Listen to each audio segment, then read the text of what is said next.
Hey, it's Michael Saul, but everybody calls me Tiny. This video is, if this is a correction, it should be over soonly. This is stock market analysis for the week of January 14th, 2019. If you would like to receive intra-week updates, all you have to do is go to www.attackthemarkets.com, put in your first name, your best email address, follow the directions, you'll be on the distribution list. Facebook group is at facebook.com/group/attackthemarkets. If you like what you're hearing, give me a thumbs up, leave a comment, and if you never want to miss a video when one is uploaded to my YouTube channel, click subscribe and smash the bell and you'll be notified when I upload a new video. If I sound like crap today, hey, good call. I am under the weather here, so probably be a little bit hazy in my analysis today, but I'm going to do the best I can. And I received a lot of emails last week, a lot more than normal, that a lot of people who watch this video, they like what I did last week, which is just show the stockcharts.com charts rather than use my TC2000. So I'm going to do that again in today's update. But this is the last week I'm going to do this. I'm going to go back to the TC2000 next week. But I just figure, what the heck, I'll do this, and this way maybe I'll contain my haziness to just a few charts. All right, so there's not really that much to go over today, so it's going to be a short video. I will say that I do believe we are in a correction. I've said that. I do believe we have lower prices to be seen. I have not come off that. I don't know if we're going to go much lower from here, but I do think we test the lows. I do think we break the lows. All right, and like I said in the title, and yes, I know soonly isn't a word, that's kind of a pun that I made up like 20 years ago, and I just keep beating the dead horse here, but I know it's not a real word, but I believe that if this is corrective to the overall downtrend, that into the 50-day moving average, which is this blue line, which coincides with this measured move, which you'll see right here, okay, I believe that's all she wrote on the S&P. Now, I'm not saying that's the place to short, unless, I mean, you know, some people are aggressive. Maybe you're one of them and you want to short into that with a tight stop. But I believe if we do get a reversal, either a pattern, either a one-candle pattern, which is possible, like an inverted hammer, or a doji, which is more of a pause, all right, something like that, or we get a multi-day pattern up there, then I will be looking to lean against it for a potential shorting opportunity. I'm not saying bet the farm and don't have a stop loss. Yeah, we could absolutely go to new highs from here. Okay, of course we can. The market right now is climbing the wall of uncertainty. I don't know if it's really a wall of worry, but we have the trade war talks, which are going back and forth.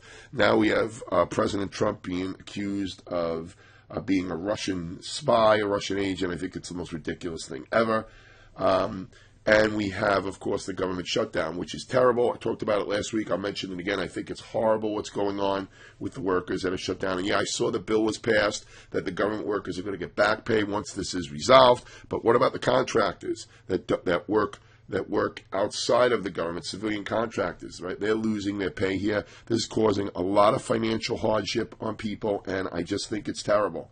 So if you are affected by this, hey, you know, you have my prayers that this ends soon, okay? Anyway, enough of that. I don't want to get too political on this, but if you see, that's what the market's doing. It's an uncertainty more than a worry.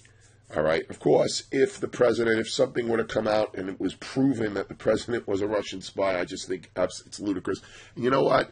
I'm a Trump supporter, so you may think, hey, you know what? You're a Republican or you're conservative, so you know that's why you think this. But you know what? I thought it was absolutely crazy when people were going around trying to find Barack Obama's birth certificate from another country. I think it's all just complete, utter nonsense.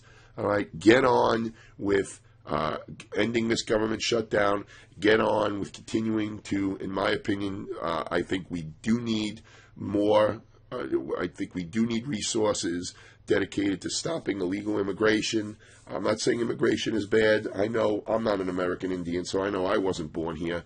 Well, I was born here, so I know my family, sorry about that, I was born here. That my family wasn't born here. I know this isn't their native land, okay? So I know immigration is important, but I also think that border security and other security is important as well. However, that happens. Not necessarily the wall, whatever. Like I said, I wasn't going to get political, but I'm just saying that there are more important things to worry about than these stupid rumors rumors about, Trump being a Russian spy, and just move on here. Ridiculous. Let's work together here and continue, in my opinion, to strengthen the country. I even though I'm a Trump supporter, I never believed in Make America Great Again. I always believed that America is the greatest country in the world, and I just think it needs to continue to be fortified and continue to strengthen. Anyway, so that's the S&P 500.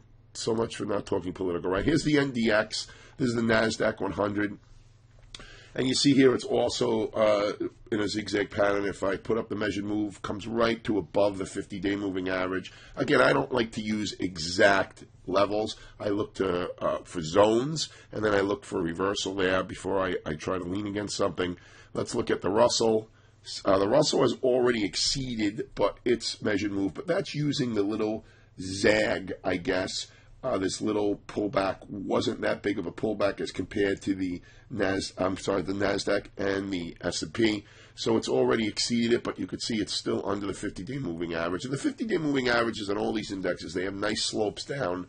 All right, I'm not a believer that the moving average is anything magical, but it does take the past and it plots the line. So I always like to see what's going on, and I do look at proper order, and I do look at slope, and I do look at space between the price and the moving averages. Okay, so I do look at that.